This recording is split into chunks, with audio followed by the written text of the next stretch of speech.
Olá a todos que acompanham o Jornal Move News. Estamos aqui hoje com o deputado estadual Marcelo Santos, do Podemos, que ocupa o seu 5º mandato consecutivo na Assembleia Legislativa do Espírito Santo.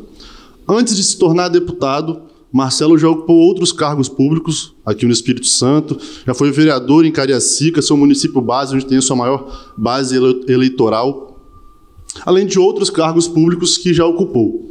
Na Assembleia Legislativa, hoje ocupa o cargo de primeiro vice-presidente da mesa diretora desde 2017, além de presidir a Comissão de Infraestrutura e a Comissão Especial de Petróleo, além de integrar outras comissões da Casa.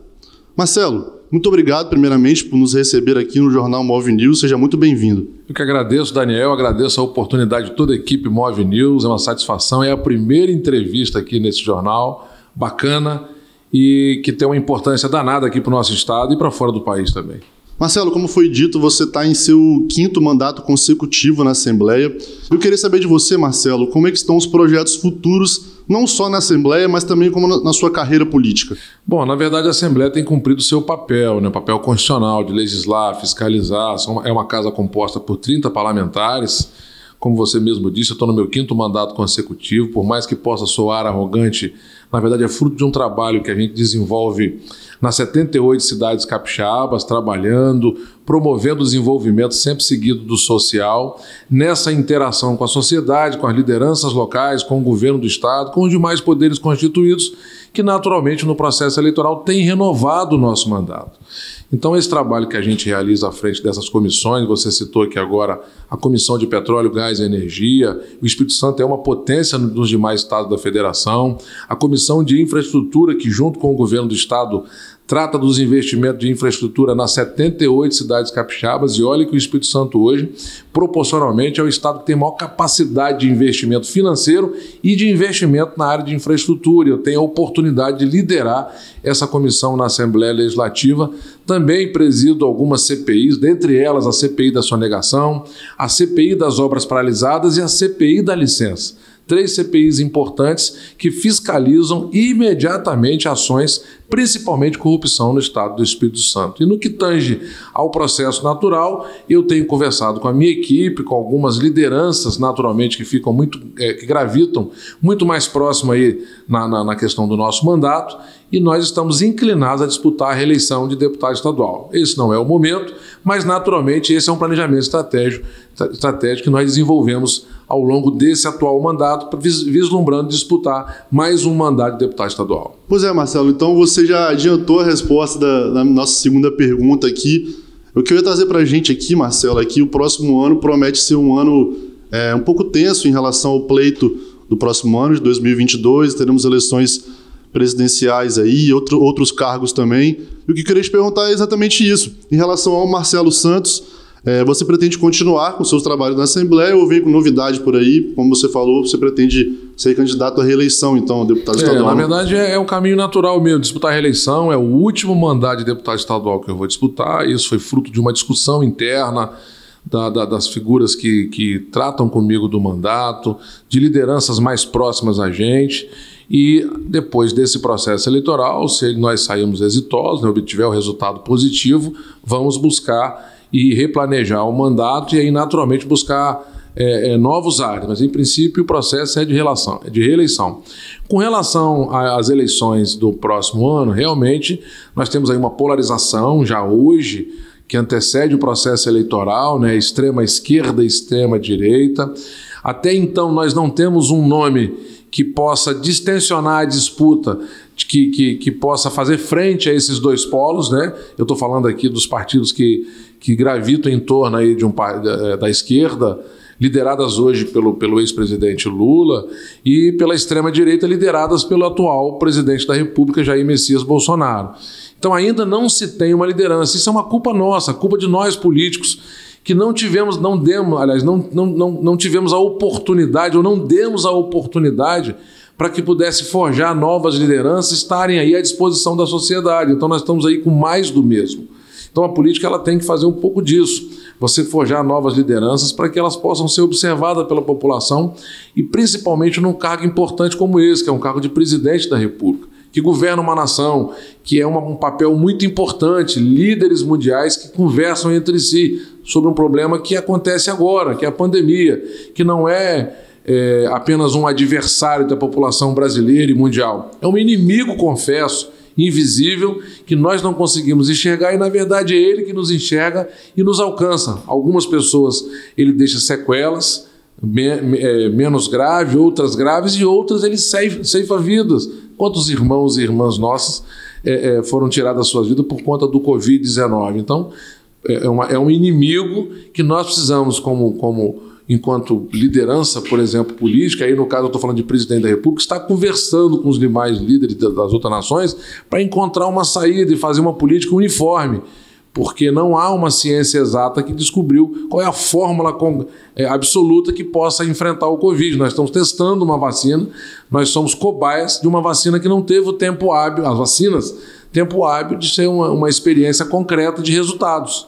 Por isso que às vezes acontece a reinfecção, mesmo de pessoas que tomaram a segunda dose. Então, ela potencializou a crise política, potencializou com a mão de ferro a crise econômica. Hoje, em alguns jornais do país, você vê aí dezenas de milhares de irmãos nossos que estão abaixo da linha da pobreza, pessoas que passam fome, não têm o que comer hoje, não vislumbram o que comer amanhã, e nós temos que trabalhar não apenas no desenvolvimento econômico, e sim também no desenvolvimento social, que quando você promove o econômico, ele tem que estar sempre caminhando lado a lado com o desenvolvimento social, senão há uma disparidade muito grande e uma distância entre os mais pobres e os mais ricos. Os mais pobres são um número muito maior e os mais ricos são números muito menor e que detêm a maior riqueza do país. Então é importante você descentralizar os investimentos, também dividir essa riqueza do Estado brasileiro com as pessoas, e no Espírito Santo nós temos isso, criamos o Fundo Soberano. Mas, enfim, com relação à polarização,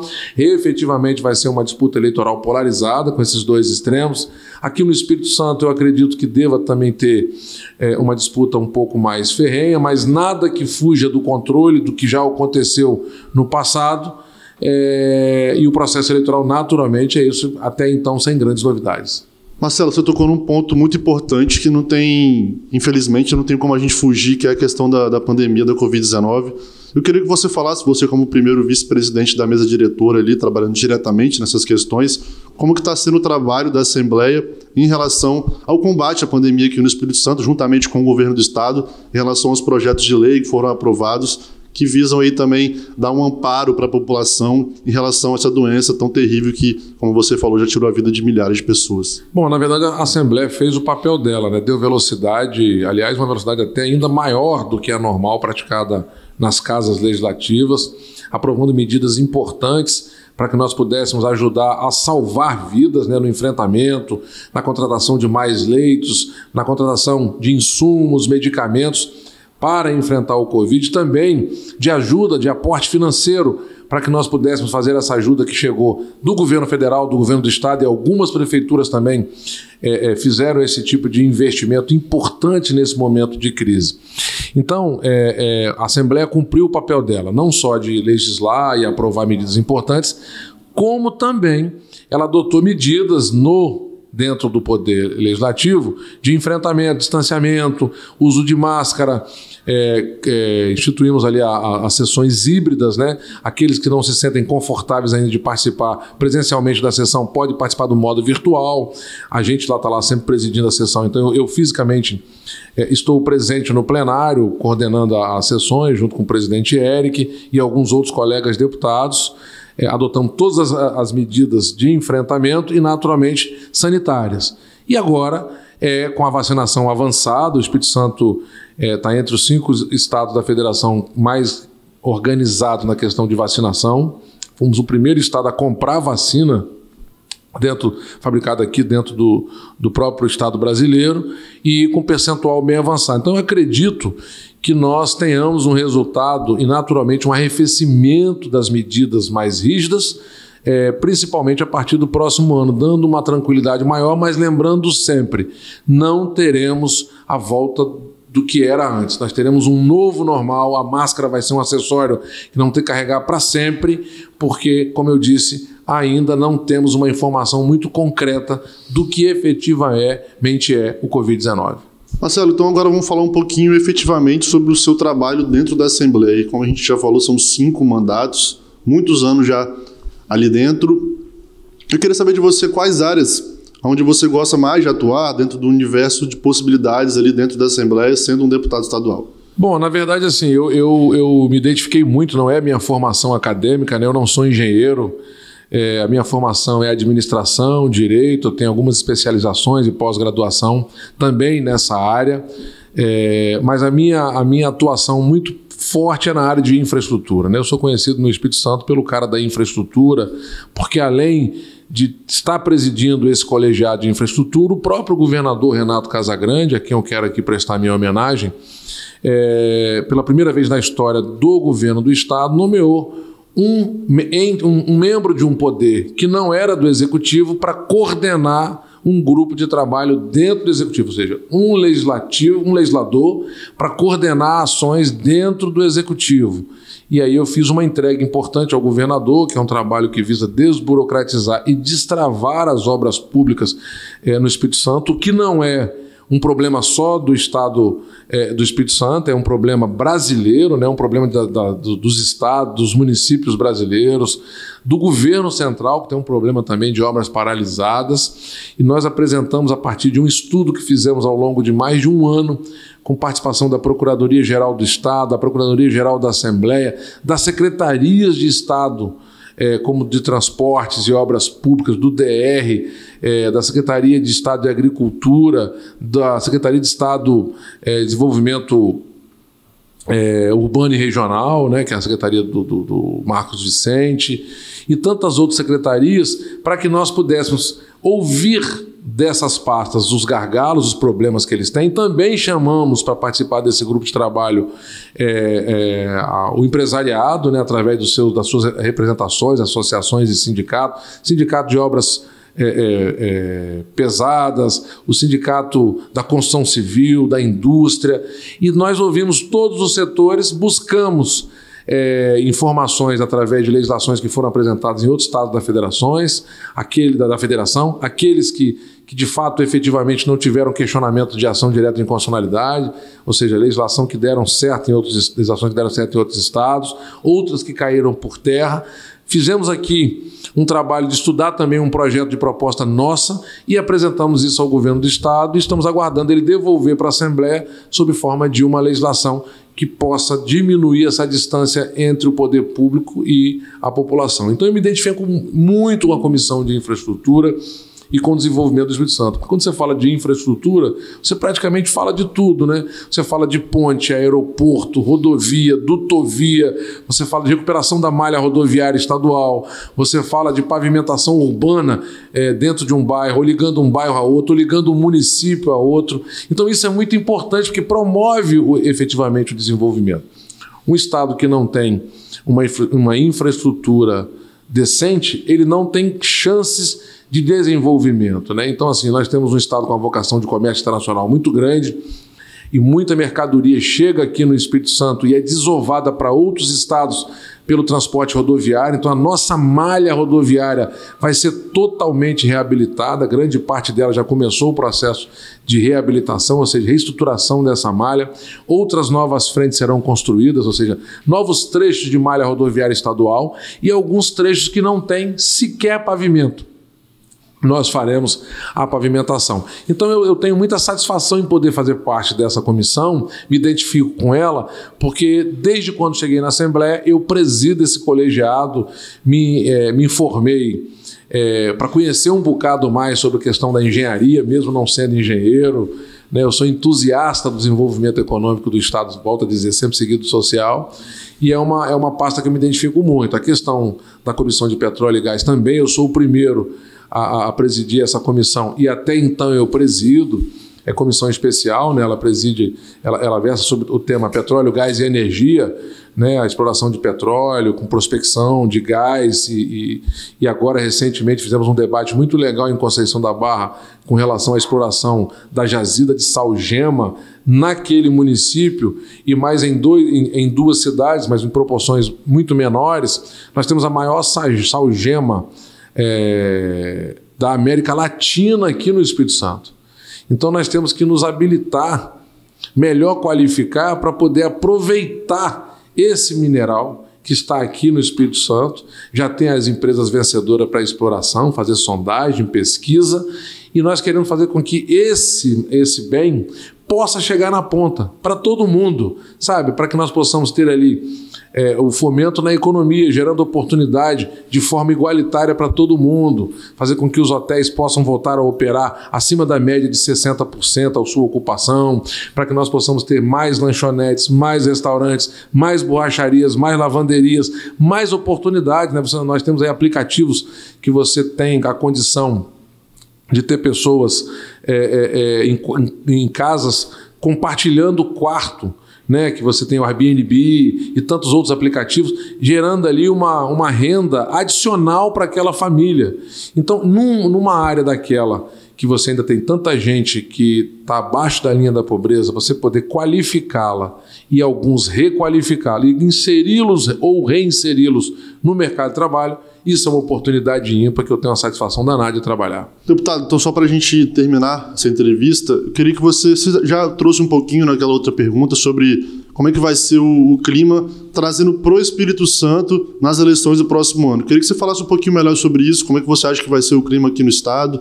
Aí para governador, temos a eleição para governador, temos aí um possível nome do Eric Musso para vir também disputando junto com o Casagrande aí, já falou que não vai ser candidato à reeleição para deputado estadual na Assembleia, então eu queria que você falasse um pouco melhor sobre isso para a gente encerrar. Bom, na verdade esse momento é um momento de especulação, né? Até então, enquanto não tiver o processo eleitoral efetivamente, oficialmente deflagrado, tudo é especulação, né? Então assim, eu pretendo ser isso ou aquilo, e você vai dialogando e pode mudar de ideia, ou pode manter a sua ideia, ou até seguir um outro caminho. Então, assim, por enquanto é muita conversa, especulação. O nome que até então nós temos como candidato a governador e que tem direito, porque está no Instituto da Reeleição, é o governador Renato Casagrande. Outras forças políticas que eu respeito muito, todas elas, independente da sua coloração partidária, que estão discutindo as múltiplas possibilidades, estão no jogo. Nós estamos falando aí do prefeito Guerino Zanon, de Linhares, nós estamos falando aí do presidente da Assembleia, meu colega Eric Musso, nós estamos falando do ex-deputado Manato, e tem outros atores também ventilando essa possibilidade, que podem ser ou podem não ser, porque até então, não tendo registro das suas candidaturas, até então é meramente especulação.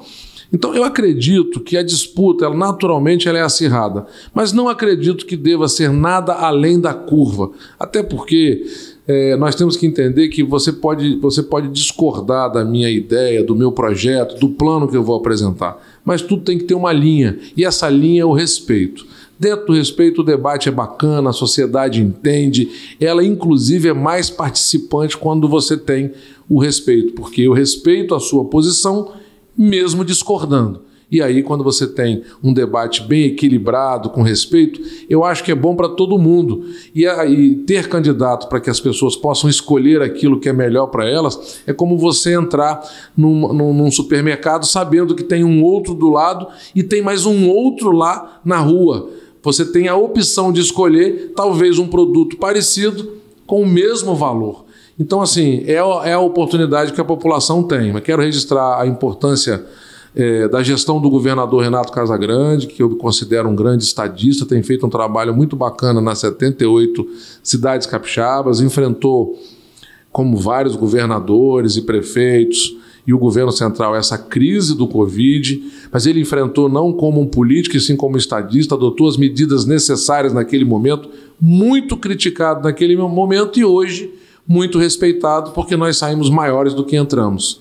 E teve o apoio da Assembleia, e isso é que é importante. Então, assim, eu acredito que teremos uma disputa respeitosa, amena, por mais que em alguns momentos ela possa, o fogo sair um pouquinho, queimar um pouquinho mais. Que é normal, né? Mas que é normal, nada demais. No mais, é legislativo e sem problemas. Deputado, então, novamente, muito obrigado por conceder essa entrevista aqui para o Jornal Move News. Pessoal, esse foi o deputado Marcelo Santos, falou um pouquinho sobre a sua trajetória, sobre os seus trabalhos na Assembleia Legislativa e sobre suas opiniões sobre os mais variados assuntos que foram abordados durante a nossa conversa. No mais é isso, muito obrigado e até a próxima.